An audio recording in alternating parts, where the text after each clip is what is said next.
Welcome to the Inspired Living with Autoimmunity podcast, the podcast for high achievers who want to stay sharp, focused, and full of energy despite their diagnosis. With your host, National Board Certified Functional Medicine Health Coach, Julie Michelson, where Julie helps you take your power back from autoimmunity. And now here's your host, Julie Michelson.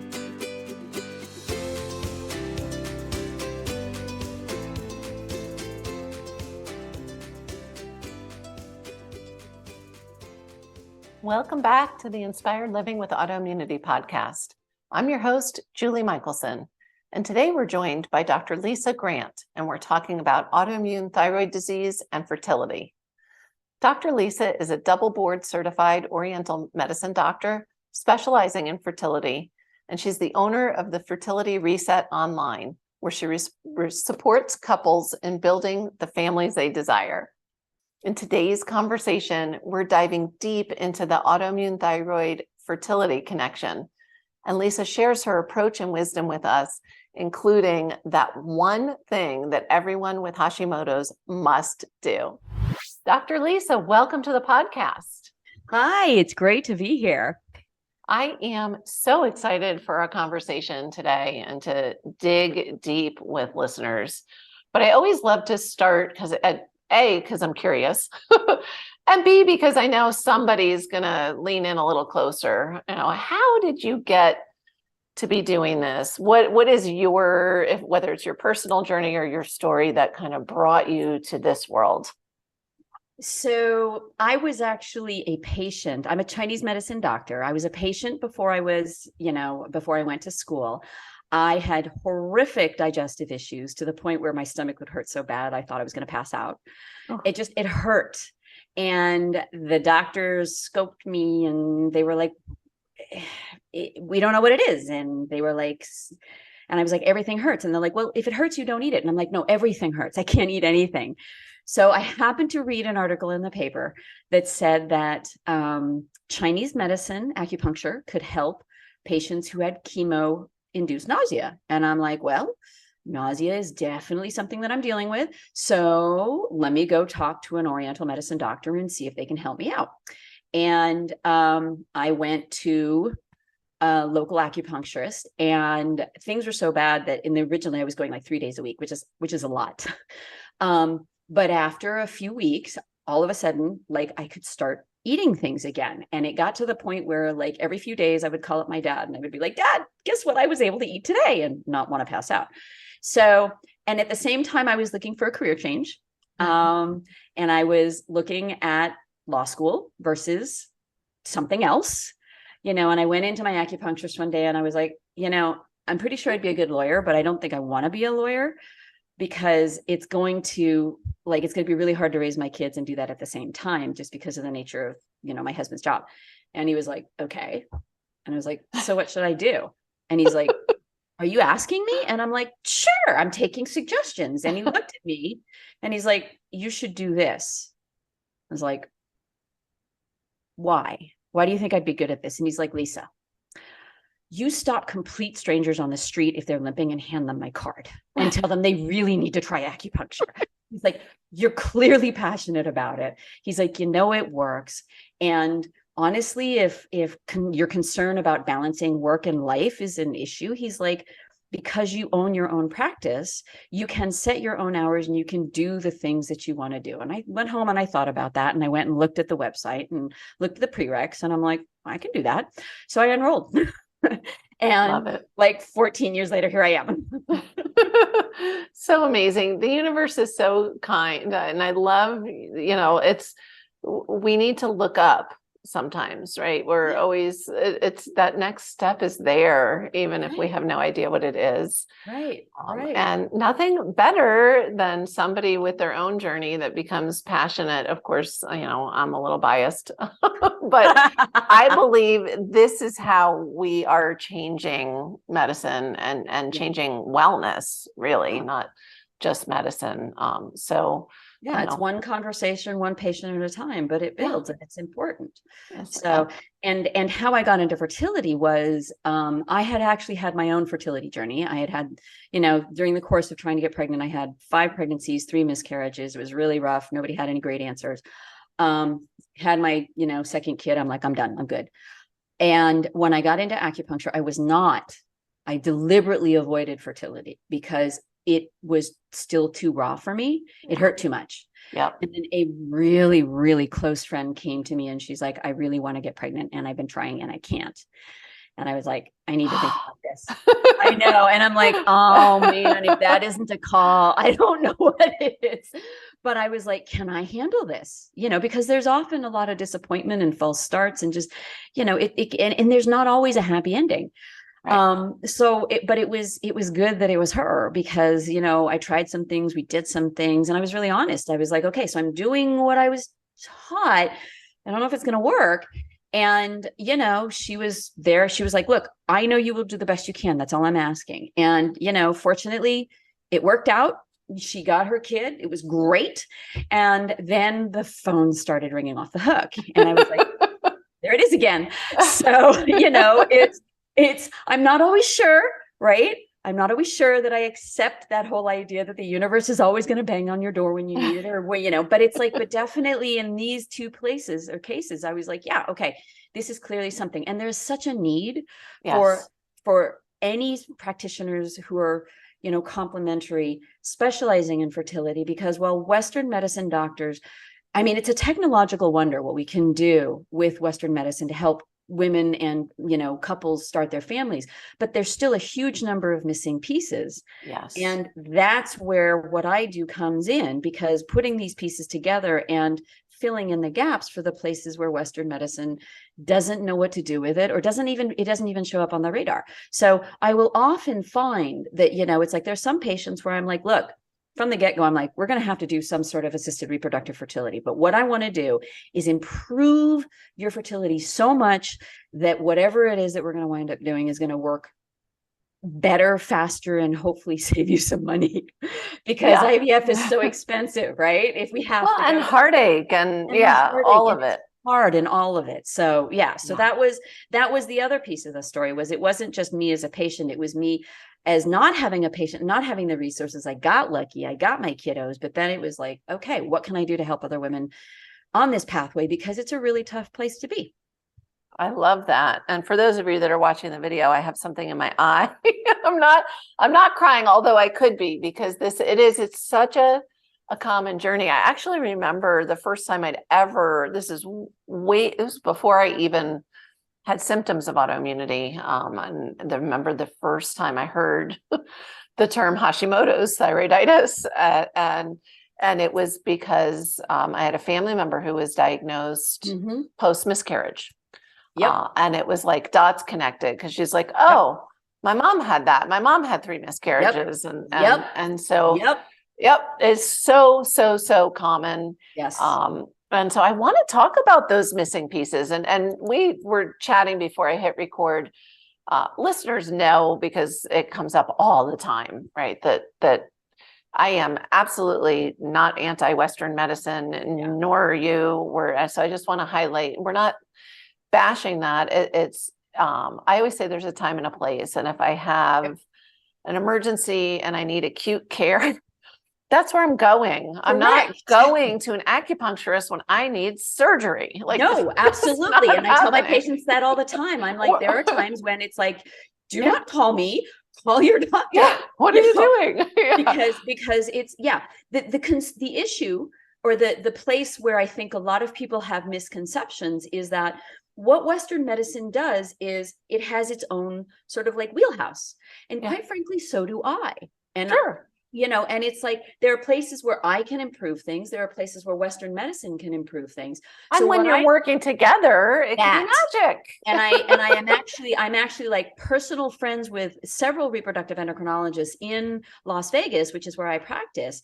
And, we basically have each other on speed dial, because I'll have a patient who comes in and I'm looking at stuff and, and it's like, I will ask my friends like, hey, so this is what I'm seeing. Can you give me some mind share. They will text me and go, hey, we're sending somebody to you because they've got this, this, and this, and we know you need to take care of them before we can do what we need to do.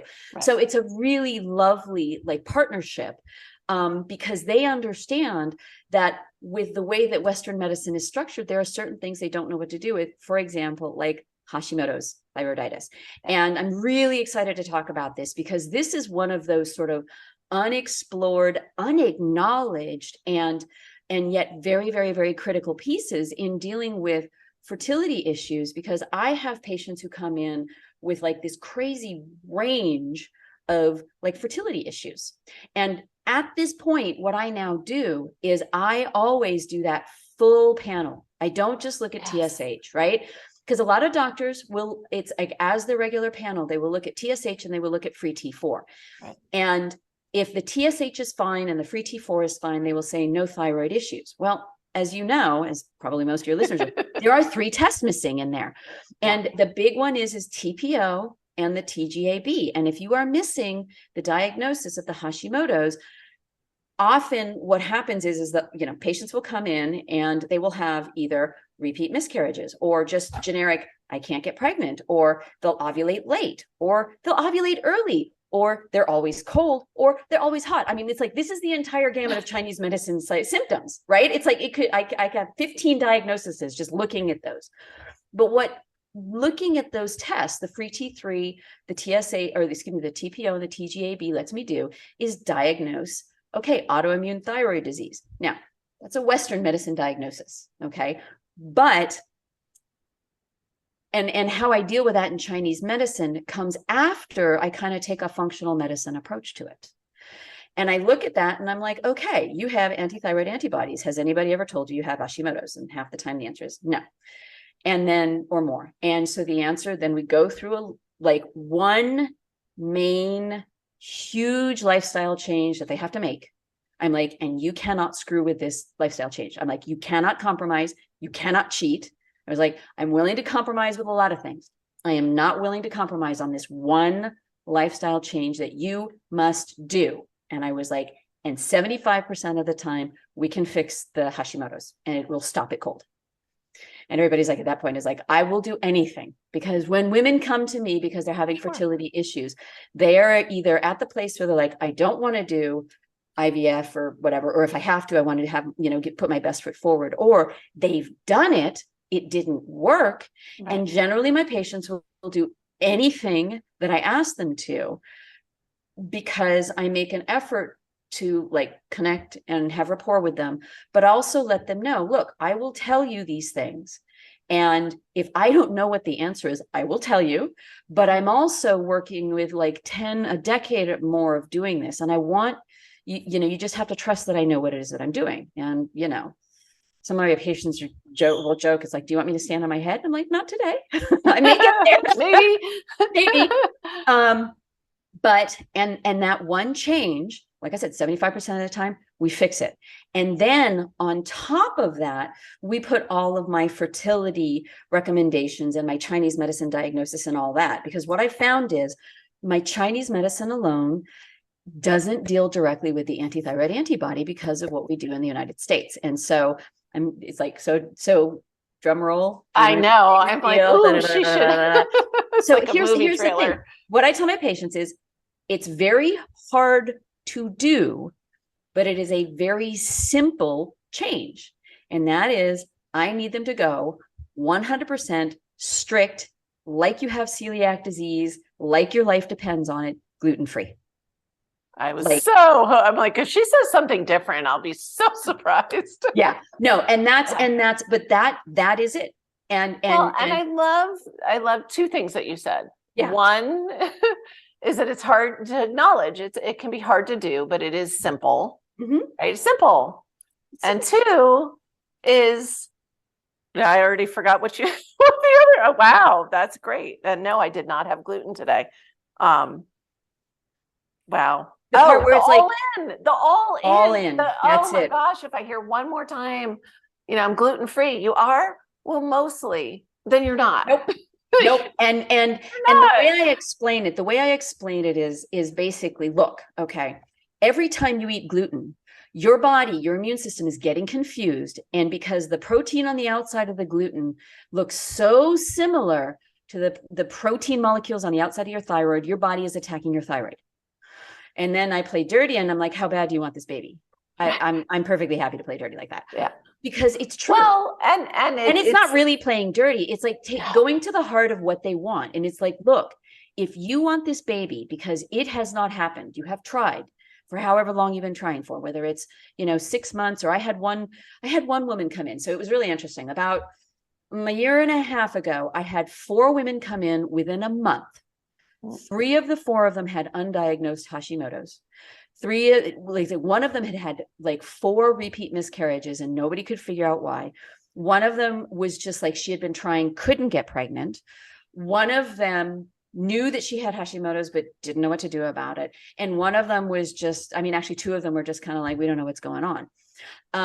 And of the ones that weren't diagnosed, ran my panel. I'm like, Hashimoto's. I'm like, this is what you need to do. And they went all in. Right. And I actually send all of my Hashimoto's patients to celiac.com. I'm like, they did all the work. Perfect. Right. I'm like, they did all the work. It hides it's everywhere. Not rocket science. Oh, no, it's not. Except you have to figure, you have to know that like it hides. It doesn't say wheat. It doesn't say gluten. It says modified food starch. I'm like, if you don't know what it is, assume it's gluten. Right. Right. If it doesn't have the little label that says gluten free, it's gluten. Unless you're talking about unless it's meat. Lettuce or right, like lettuce or meat, or is like, and rice is naturally gluten free, right? I'm like, you're okay with rice.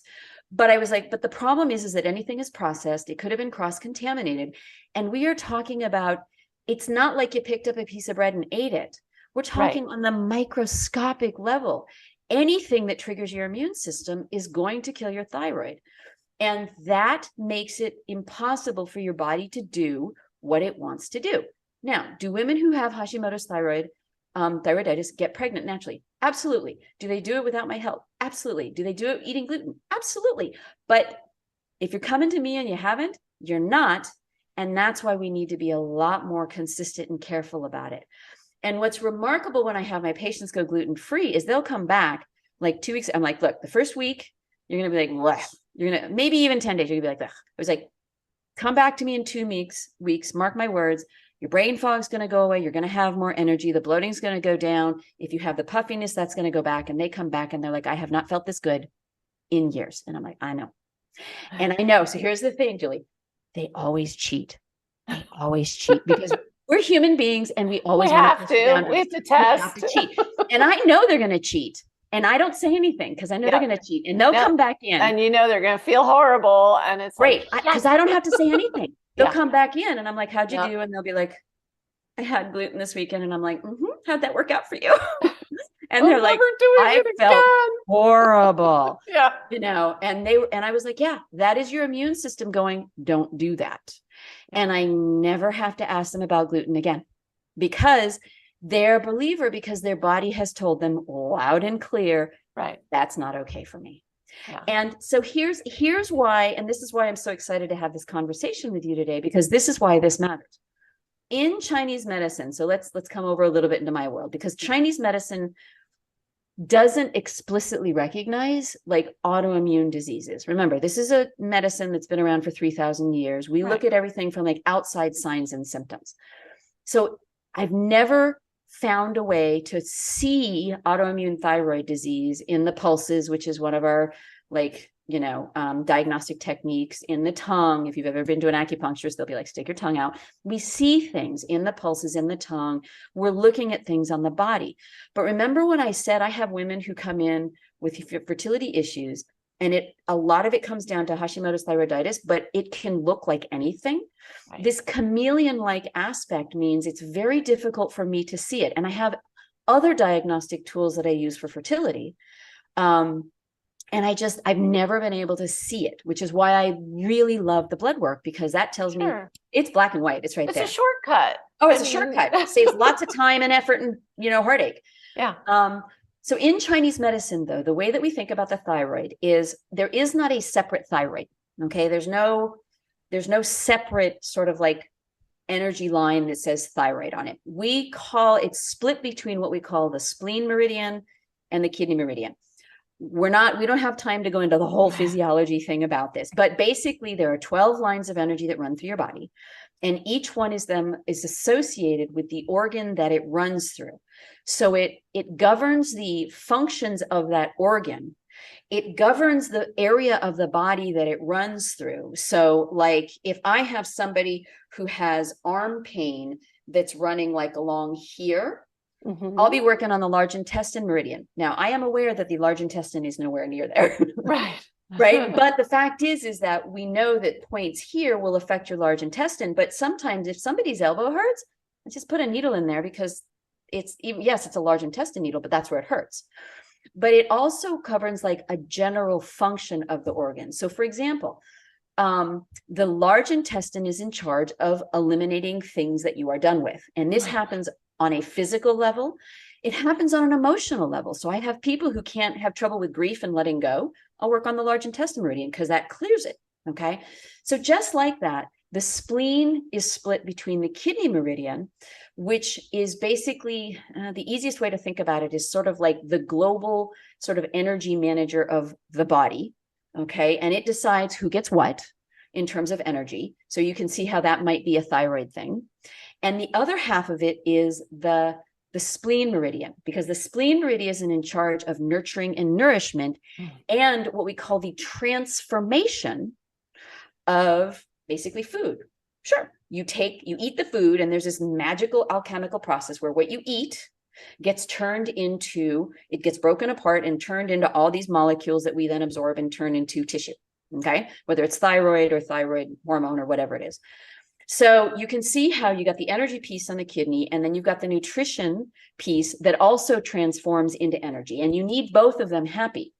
And one of the things that I do for my Chinese medicine is figure out, okay, who's unhappy? Because with thyroid, I need to figure out, is the kidney the most unhappy or is the spleen the most unhappy? And I have a ginormous shortcut if I have women going gluten-free, because I just fix the spleen meridian. Right.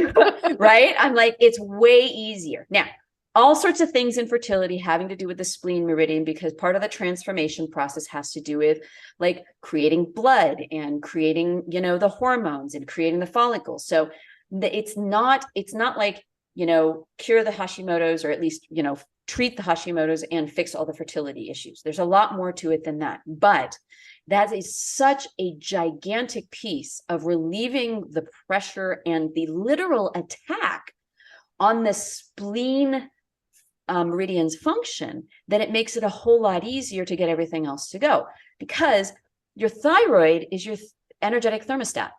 In Western medicine, it decides how much energy do you have and who's going to get it. Yeah. Right. And the who's going to get it part is the kidney. And the kidney is always going to put your heart, your brain, your lungs, your nervous system. It's going to put you before the fertility. Sure. Because fertility, you can do that next month or the month after that, or maybe in a year. But if you're dead, it's all good. You're done. Right. So the kidney is always having to determine who gets it. And the kidney will only feed fertility if it knows there's enough energy to go around. You need the resources. You need the resources. And if you've got the Hashimoto's thyroiditis, you don't have the resources because your body is barely keeping on top of what you need. Brain fog, bloating, exhaustion.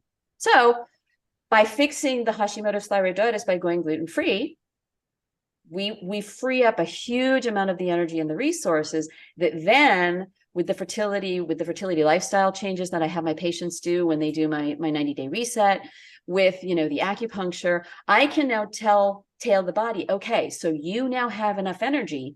Let's do this next thing, which is near and dear to the heart of my patient, and then near and dear to the heart, because of course, it's like the heart wants a baby. I'm like, so now we can go to this next level where we're working on your fertility, and your body is convinced, your body knows there's enough energy to do all of it, live life, and also have the resources to make a baby. So that's why this is so important, because if your thyroid is messed up, you don't have enough energy to do the fertility thing, which is at the top of the list of what my patients come to me for. Which is so true. And anybody who's really, whether they're listening for fertility or listening because of Hashi's, which is so common.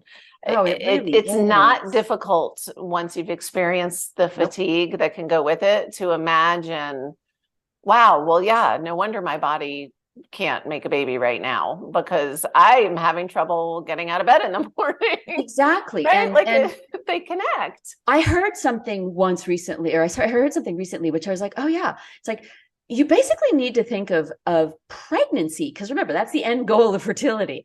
Pregnancy is like becoming an Olympic athlete for a woman. It's like the single most energy intensive thing that she's ever going to do, other than just living the entirety of her life. And if you don't have enough energy to live your life, how the heck are you going to make it through the Olympic trials? I love that. It's so true. So true.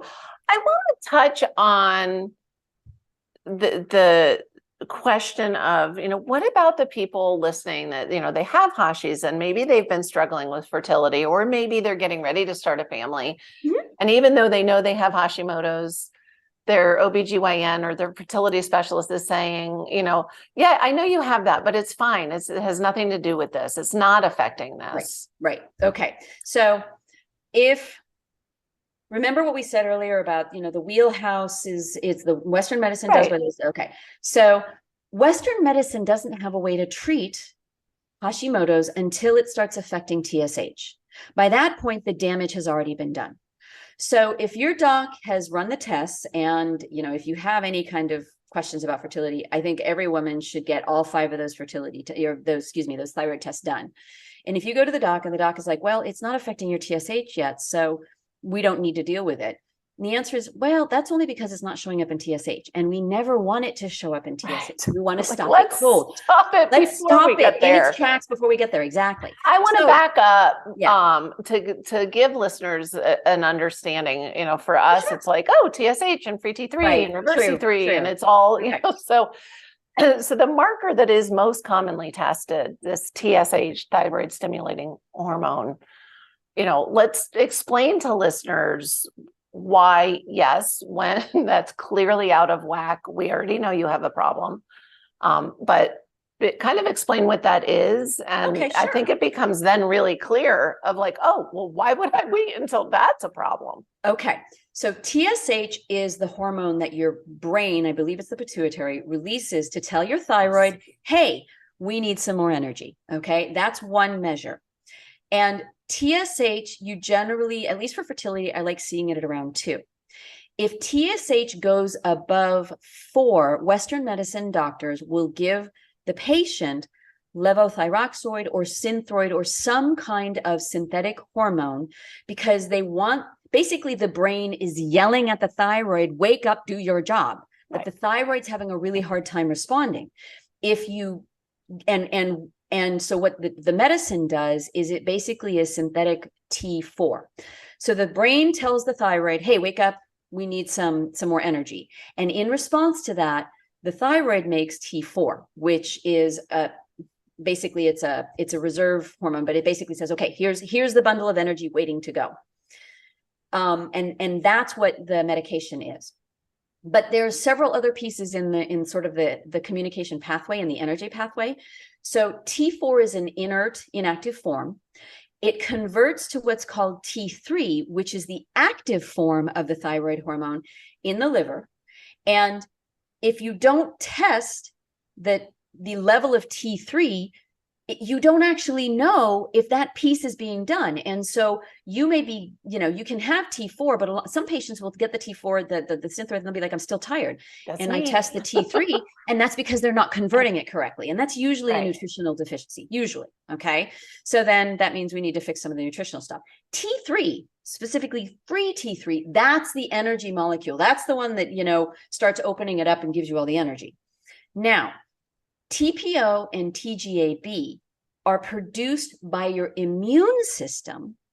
And what they are is a marker that your body, your immune system, for whatever reason, has decided to attack your thyroid. And like I said, my understanding is it's because the wires got crossed at some point, and thyroid looks like gluten, which is why it fixes it in 75% of the cases. It doesn't always work. There is 25% where it's not that. But still, So if your body is attacking your TPO or attacking your thyroid, even if your TSH, which is the message from your brain to your thyroid that says, hey, we need more energy, is fine, your body can still be attacking your thyroid. Right. And what's eventually going to happen, the conclusion of that story is that eventually the damage is going to be so great and most of the thyroid is going to get killed off that your TSH is going to be through the roof because your brain is screaming at your thyroid and your thyroid literally cannot respond because it's dead. And that's the part. It's like your body is killing your thyroid and it doesn't regrow. So Western medicine has no way to stop that immune thing. Okay. Right. And it's not just as simple as like taking an allergy pill. It's like, I've never seen anything that says that works. Okay. And that's why this gluten thing makes me so excited. Cause like I said, 75% of this time, it'll stop it cold. Your body will stop attacking your thyroid. Well, and I would add, even for the other 25%, it's a piece of it. Oh, it's a piece of it. And they should still absolutely never, ever have gluten. If you have anti-thyroid antibody, don't eat gluten, period, full stop. There are other pieces of that puzzle. If you have any autoimmune diagnosis, don't eat gluten, period. We could spend an hour and a half talking about why gluten is a problem. That's always my qualifier. Like, no, there is no one diet for everybody except getting off the gluten. Yeah. So that's why. So we want to catch. So thank you for going through all of that. I want to catch it before your thyroid has literally been killed to the point that your brain is screaming at it and it can't respond. Which is what they consider clinical thyroid disease. So we want to catch subclinical. We want to get it before it's a problem. Right. And it's a simple blood test and it's not expensive.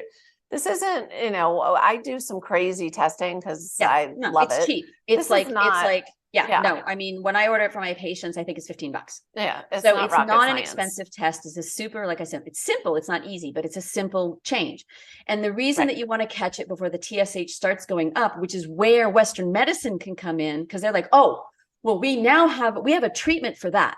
We just don't have a treatment for the other piece. That's why we have a treatment for that symptom. But we still haven't fixed the autoimmune part. Right. Yeah. True. Right. Yeah, we can get your TSH to come back down if we give you some hormone. And this is something that a lot of my patients, even if they're savvy, don't understand. Just because your TSH came down, if you have the Hashimoto's, the TPO, TGAB, the Hashimoto's thyroiditis, your body is still killing your thyroid. Right. All that's going to happen is the amount of the T4, your medicine is going to have to go up because your thyroid is less and less able to produce the hormone because it's still being killed off. Right. That's why this is so beautiful, is because you stop the gluten. And like I said, in those 75% of the cases, and actually all the cases, at least you're dramatically reducing your body's attack on your thyroid so it has a chance to survive. So that's why it's really important to do the blood test. That's why it's important to do gluten-free. And I cannot remember where we came to from that, or where we were on that. We were talking about how, even still today, your fertility doc may say, you have Hashimoto's, but it's not a problem. But it's not a problem. So if the TSH is high, right? And at that point, I will say because I have occasionally patients come in, I don't want to take that. But if the TSH is high, I'm like, you have to take it.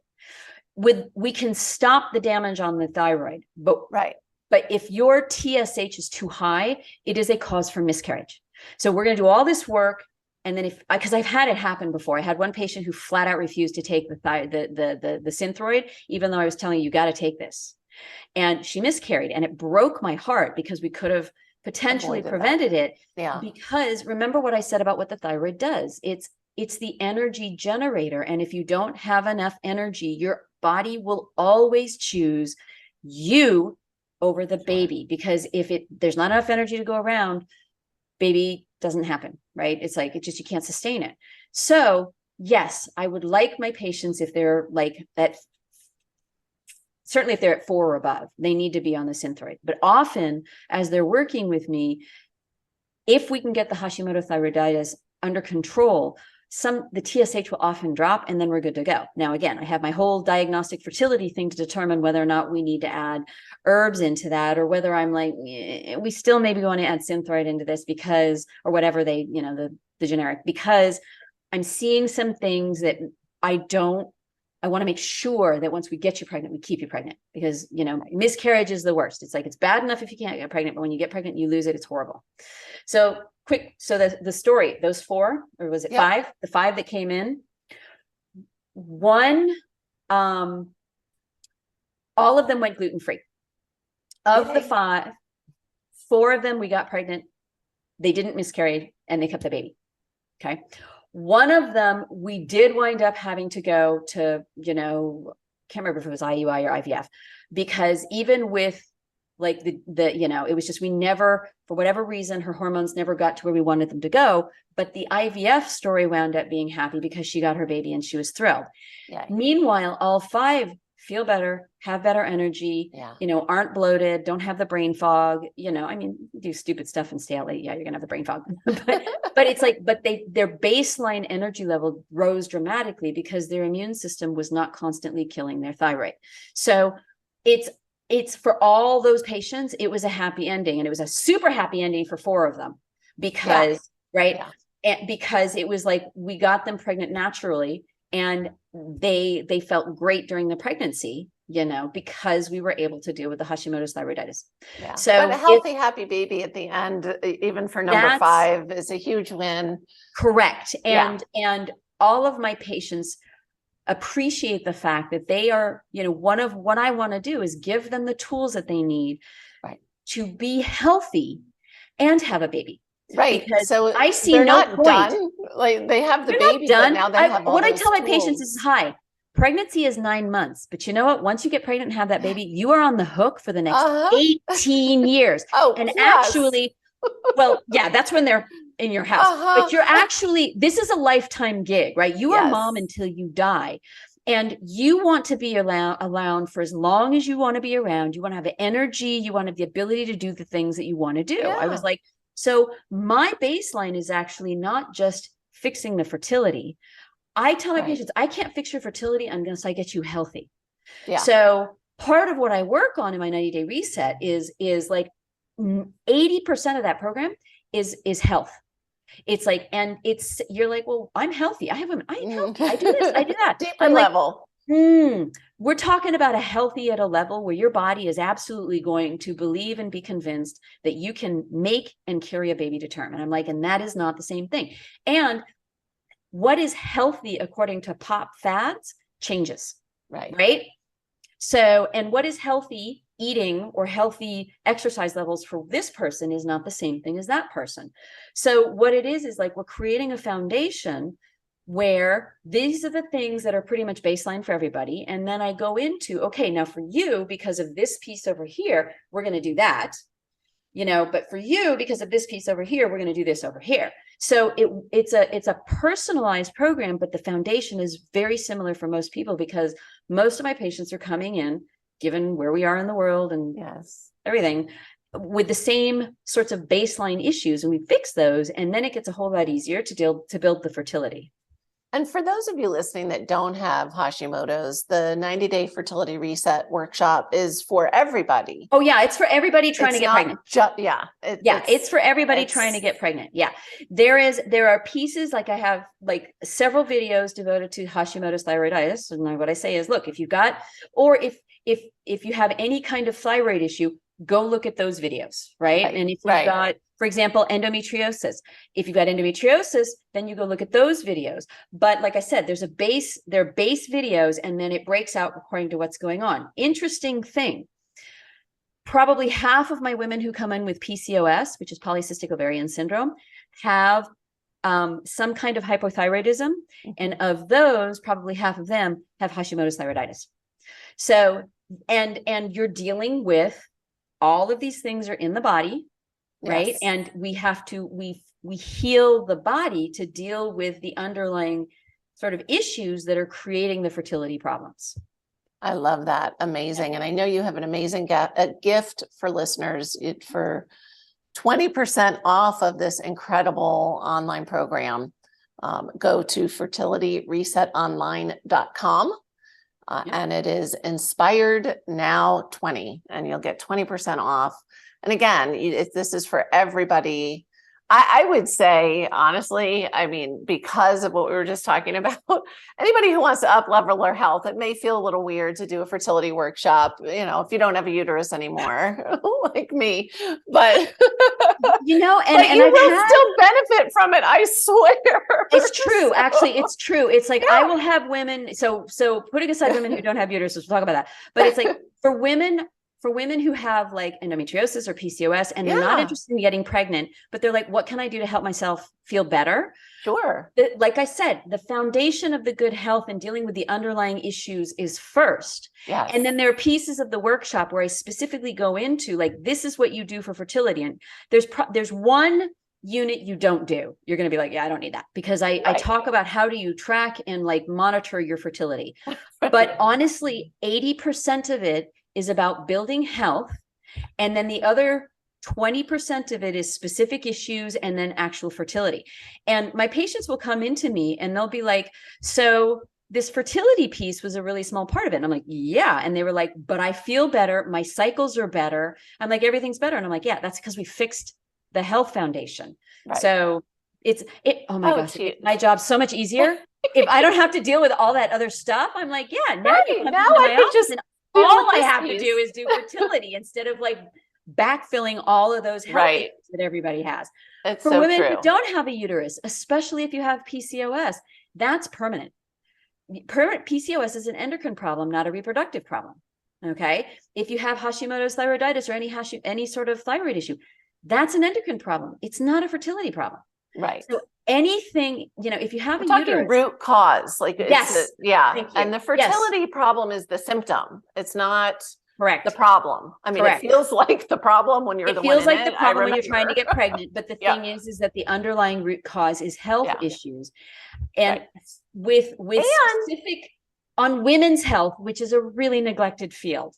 Well, right? And you touched on it already. We talked about that motivator of, you can give up gluten, do you want the baby? How much do you want the baby?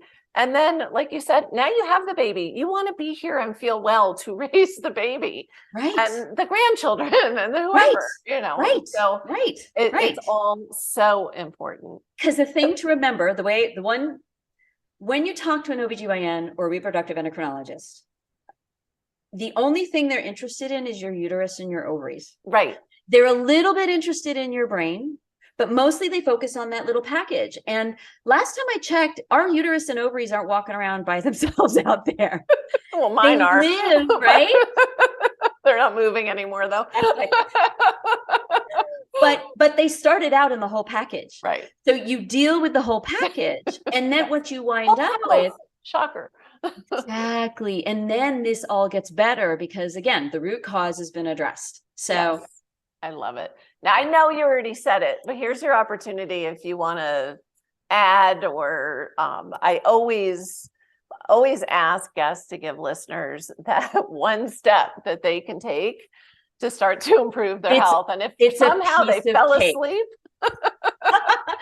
and missed it, let's say it one more time. So if you have to ask, but can I eat that? Because it's only a little bit of gluten, the answer is no. If you have to ask, can I? The answer is no. I love that. Because you already know what the answer is. You just want wiggle room. Right. And the answer is, for Hashimoto's thyroiditis, for any woman who has elevated TPO or TGAB, there is no wiggle room.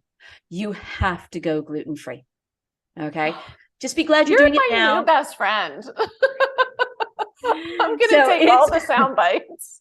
Yeah. It's be glad that it's happening now and not like 10 years ago. I went gluten-free about 10 years ago because I actually got eczema, like crazy eczema. I also suspect, looking back, it probably had something to do with my miscarriages, but none of that stuff was tested when I was having my kids. But it's like, it's just not worth it. Oh, it was so different back then. There's so much good gluten-free, 14 years ago. And you couldn't find it. Basically, you had salad. Well, and I'm not as nice as you, because I say, and this is a whole nother episode, but I'm like, take it further, just go grain-free, and then you don't have to worry about it. Because then you're not getting all the junk. But I know So that there is a piece about that in my workshop, and I didn't think we had enough time to cover that. I know. Too. I want to talk about dairy too. You're going to have to come back. We have so much more to talk about. Oh, I have all sorts of things. Actually, I only have one thing to say about dairy, and we all know what that is. Well, I think that may touch the other 25%. Of people, right? Yeah. If you're gluten-free, but you're still eating dairy, then that's a problem too. Yeah. It's a problem. And it's a problem. You know, I do actually, I don't like 100% grain-free except for in certain cases, but I also am, there's only specific, correct. And there's only certain grains that I will allow. Yeah. So, but wheat is not one of them. Gluten is not one of them. Go. You know, it's just that simple. It's like, it's just not. And, you know, I know a lot of people go, gluten-free, really? It's like, look, we have scientific evidence, especially in this particular case, that it's not just all of us, you know, complementary alternative types saying this, like with no backing. Right. I have objective proof because I track TPO, TGAB. The only change that I had some of those women make was gluten-free. I was like, don't change anything else. It dropped like a rock. They felt better. And it's like, look, that's all the proof that they needed. Right. So there it is. There you go. The proof is in the baby. That's exactly right. That's exactly right. Before we wrap up, where's the best place for listeners to find you? Those that listen on the go and don't check the show notes, where can they find you? So if they go to fertilityresetonline.com, it's all spelled out. Okay. They can click on the link about buying my course. If they want the discount, and I have completely forgotten the code, they want to put the discount code in at checkout, and that is? Sure, that is. Got it in front of you. Inspired Now 20. Yep, Inspired Now 20. You'll get 20% off. It's completely automated.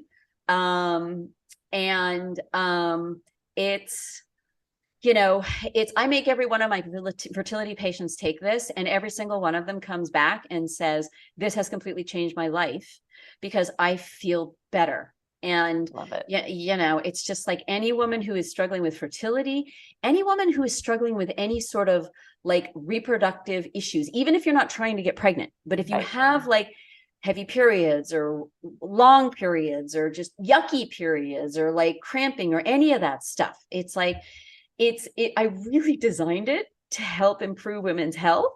And I love it. And then there's some bonuses. And then the bonuses is that we do the fertility too. But it's just, I think it's so important for women to be empowered, to have the tools to feel better.